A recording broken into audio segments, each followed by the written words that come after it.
Hello guys, ಹೇಗಿದ್ದೀರಾ ಎಲ್ಲ? ನಮಸ್ತೆ. ನಮ್ಮನೇಲಿ ಸ್ವಲ್ಪ ಇನ್ನೂ ತೊಂದರೆ ಆಗಿತ್ತು. ನಮ್ಮ ಅತ್ತೆ ಹೋಗ್ಬಿಟ್ರು, ಅದಕ್ಕೆ ರೀಡಿಂಗ್ ಮಾಡೋಕ್ಕಾಗಿಲ್ಲ.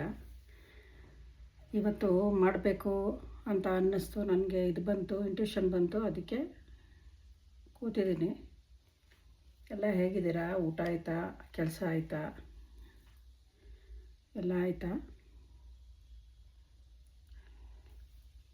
ಕೆಲವರು ಹರ ಹರ ಮಹಾದೇವ್, ಜೈ ಮಾ ಕಾಳಿ, ಜೈ ಮಾ ಬಗಲಾಮುಖಿ, ಜೈ ಶ್ರೀ ಕೃಷ್ಣ, ಜೈ ಹನುಮಾನ್, ಜೈ ಶ್ರೀರಾಮ್. ನೀವೆಲ್ಲ ಚೆನ್ನಾಗಿದ್ದೀರಾ ಅನ್ಕೋತೀನಿ. ಚೆನ್ನಾಗೇ ಇರ್ತೀರಾ, ಚೆನ್ನಾಗೇ ಇರಬೇಕು. ಒಳ್ಳೆ ಸಂಪಾದನೆ ಮಾಡಬೇಕು, ಒಳ್ಳೊಳ್ಳೆ ವೆಹಿಕಲ್ಗಳು ತೊಗೋಬೇಕು, ಮನೆ ತೊಗೋಬೇಕು. ನಿಮ್ಮ ಆರೋಗ್ಯ ಎಲ್ಲದಕ್ಕಿಂತ ಮುಖ್ಯ. ಅದಿರಬೇಕು ನಿಮಗೆ. ನಾ ದೇವ್ರನ್ನ ಅದನ್ನೇ ಕೇಳೋದು. ನಿಮಗೆ ಯಾರೋ ನಿಮ್ಮ ಬೆನ್ನ ಹಿಂದೆ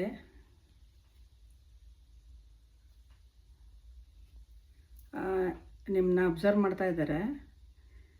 ನಿಮ್ಮನ್ನು ಪಾತಾಳಕ್ಕೆ ತುಳಿಯೋಕ್ಕೆ ಅಂದ್ಬಿಟ್ಟು ಸ್ಕೆಚ್ ಹಾಕೋತಾ ಇದ್ದಾರೆ. ಅಂದರೆ ಅದು ಬಿಸ್ನೆಸ್ಸಲ್ಲಿ ಆಗಿರ್ಬೋದು, ಆಫೀಸಲ್ಲಿ ಆಗಿರ್ಬೋದು, ಎಲ್ಲಿ ಬೇಕಾದರೂ ಆಗಿರ್ಬೋದು, ನೆಂಟರುಗಳೇ ಆಗಿರ್ಬೋದು, ಅಥವಾ ಅತ್ತೆಗೆ ಸೊಸೆ, ಸೊಸೆಗೆ ಅತ್ತೆ ಆಗಿರ್ಬೋದು, ಯಾವ ಥರ ಬೇಕಾದ್ರೂ ಆಗಿರ್ಬೋದು. ನೋಡ್ತಾ ಇದ್ದಾರೆ ಏನು ಮಾಡೋದು, ಹೇಗೆ ಮಾಡೋದು ಅಂತ ಮಾತಾಡ್ಕೋತಾ ಇದ್ದಾರೆ. ಹೇಗೆ ಮಾಡೋದು, ಹೇಗೆ ಮಾಡ್ಬೋದು, ಅವಳನ್ನ ಹೇಗೆ ಲಾಸ್ಗೆ ತಳ್ಬೋದು, ಲಾಸ್ ಆದರೆ ನಾವು ಸಂತೋಷವಾಗಿರ್ಬೋದು, ನಮಗೆ ಸಂತೋಷ ಆಗತ್ತೆ ಅವ್ರಿಗೆ ಲಾಸ್ ಆದರೆ ಅಂತ ಮಾತಾಡ್ಕೋತಾ ಇದ್ದಾರೆ. ಅವರು ನೆಂಟರಾದರೂ ಆಗಿರ್ಬೋದು, ಫ್ರೆಂಡ್ಸ್ ಆದರೂ ಆಗಿರ್ಬೋದು, ಅಥವಾ ಯಾರು ಬೇಕಾದರೂ ಆಗಿರ್ಬೋದು, ಆಫೀಸಲ್ಲಿರ್ಬೋದು, ಯಾರು ಬೇಕಾದರೂ ಆಗಿರ್ಬೋದು. ನೀವು ಜೋಪಾನವಾಗಿರಿ ಅಷ್ಟೇ.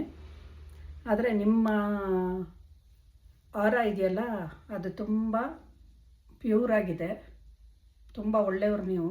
ನಿಮಗೆ ಕೆಟ್ಟದ್ದು ಯಾವುದು? ಇದು ಬ್ಲ್ಯಾಕ್ ಕಲರ್, ಇದು ವೈಟ್ ಕಲರು. ಇದು ಕೆಟ್ಟದ್ದು ನೆಗೆಟಿವು, ಇದು ಪಾಸಿಟಿವು. ನಿಮಗೆ ಪಾಸಿಟಿವ್ ಯಾವುದು, ನೆಗೆಟಿವ್ ಯಾವುದು ಎಲ್ಲ ಅರ್ಥ ಆಗುತ್ತೆ.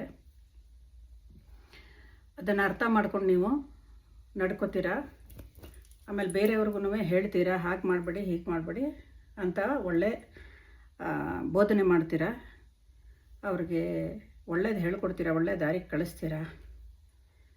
ಆಮೇಲೆ ಏಂಜಲ್ಲು ಬ್ಯಾಲೆನ್ಸ್ ತೋರಿಸ್ತಾ ಇದೆ. ಯಾಕಂದರೆ ಇಲ್ಲಿ ನೋಡಿ, ಇಲ್ಲಿ ನಿಮ್ಮ ಬ್ಯಾಲೆನ್ಸಲ್ಲಿಲ್ಲ. ನಿಮ್ಮ ಮನಸ್ಸು ಉಲ್ಟಾ ಬಂದಿದೆ. ನಿಮ್ಮ ಮನಸ್ಸು ಬ್ಯಾಲೆನ್ಸಲ್ಲಿಲ್ಲ. ಮನಸ್ಸನ್ನು ಬ್ಯಾಲೆನ್ಸಲ್ಲಿ ಇಟ್ಕೊಳ್ಳಿ. ಆವಾಗ ಎಲ್ಲ ದುಡ್ಡು ಎಲ್ಲ ಬೇಕಾದಷ್ಟು ಬರುತ್ತೆ. ಇಲ್ಲೂ ಅಷ್ಟೇ ಏಂಜಲ್ ತೋರಿಸ್ತಾ ಇದೆ, ಬ್ಯಾಲೆನ್ಸಲ್ಲಿರಬೇಕು ಅಂತ ತೋರಿಸ್ತಾ ಇದೆ. ಹಾಗೆ ಸೂರ್ಯ ಬೆಳಗ್ಗೆ ಮೇಲೆ ಬರ್ತಾ ಇದ್ದಾನೆ, ಉದಯಿಸ್ತಿದ್ದಾನೆ. ಅಂದರೆ ನಿಮ್ಮ ಲೈಫು ಹಾಗೆ ಇರುತ್ತೆ. ಆಮೇಲೆ ನೀವು ಯಾವ್ದಾರ ನೀರಿರೋ ಜಾಗಕ್ಕೆ ಹೋಗ್ಬೋದು. ಇಲ್ಲಿ ನೀರಿದೆ ನೋಡಿ, ನೀರಿರೋ ಜಾಗಕ್ಕೆ ಹೋಗ್ಬಿಟ್ಟು ಖುಷಿಯಾಗಿ ಕಾಲ ಕಳ್ಕೊಂಡು ಬರ್ಬೋದು. ಆಮೇಲೆ ನಿಮಗೆ ನಿಮ್ಮ ಲೈಫ್, ಹೊಸ ಲೈಫ್ ಸ್ಟಾರ್ಟ್ ಆಗುತ್ತೆ. ಇದು ಡೆತ್ ಕಾರ್ಡು. ಅಂದರೆ ನಿಮ್ಮ ಹಿಂದಿಂದ ಕೆಟ್ಟ ಲೈಫ್ ಹೊಟ್ಟೋಗಿ ಒಳ್ಳೆ ಲೈಫ್ ಬರುತ್ತೆ, ಹೊಸ ಲೈಫು ಸಿಗುತ್ತೆ. ತುಂಬ ಚೆನ್ನಾಗಿರ್ತೀರ ಹೊಸ ಲೈಫಲ್ಲಿ. ನೋಡಿ, ಇಲ್ಲಿ ಯೋಚನೆ ಮಾಡ್ತಾ ಇದ್ದೀರಾ ಯಾವ ದೇಶಕ್ಕೆ ಹೋಗ್ಬೋದು, ಯಾವ ಊರಿಗೆ ಹೋಗ್ಬೋದು ಅಂತ. ನೋಡಿ, ಇಲ್ಲಿ ಗ್ಲೋಬ್ ಹಿಡ್ಕೊಂಡು ಯೋಚನೆ ಮಾಡ್ತಾ ಇದ್ದೀರಾ. ಹಾಗೆ ಇಲ್ಲಿ ವ್ಯಾಂಡ್ಸ್ ಇದೆ, ಅಲ್ಲಿ ಚಿಗುರ್ಕೊಂಡಿದೆ ನೋಡಿ. ಹಾಗೆ ನಿಮ್ಮ ಜೀವನವೂ ಹಸಿರಾಗಿ ಚಿಗುರುತ್ತೆ. ನೀವು ವಿದೇಶಕ್ಕೂ ಹೋಗ್ಬೋದು, ಅಥವಾ ಬೇರೆ ಊರಿಗಾದರೂ ಹೋಗ್ಬೋದು. ಹೊಸ ಹೊಸ ಕಾರ್ಯಗಳು ಸ್ಟಾರ್ಟ್ ಮಾಡ್ಬೋದು, ಕೆಲಸಗಳು ಏನು ಬೇಕಾದ್ರೂ ಮಾಡ್ಬೋದು. ನಿಮಗೆ ದೂರದೃಷ್ಟಿ ಇದೆ, ನೀವು ಯೋಚನೆ ಮಾಡ್ತಾ ನಿಂತಿದ್ದೀರಾ. ಹಾಗೆ ಆಗತ್ತೆ.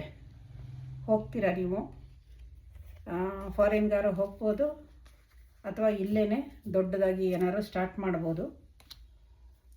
ಮನಸ್ಸು ಮಾತ್ರ ಬ್ಯಾಲೆನ್ಸಲ್ಲಿ ಇಟ್ಕೊಳ್ಳಿ ಪ್ಲೀಸ್. ನೋಡಿ, ಗೆಲ್ತೀರ ನಿಮ್ಮ ಲೈಫಲ್ಲಿ. ಯಾರು ಏನೇ ಅಡ್ಡ ಬಂದರೂ, ಯಾರು ನಿಮ್ಮನ್ನ ತುಳಿಬೇಕು, ನಿಮ್ಮನ್ನ ಕೆಳಗಡೆ ಹಾಕಿ ತುಳಿದಾಕ್ಬಿಡ್ಬೇಕು, ನಾವು ಖುಷಿ ಪಡಬೇಕು ನೋಡ್ಬಿಟ್ಟು ಅಂತ ಅನ್ನೋರು ಖಂಡಿತ ಅವ್ರದ್ದು ಇದು ಆಗಲ್ಲ.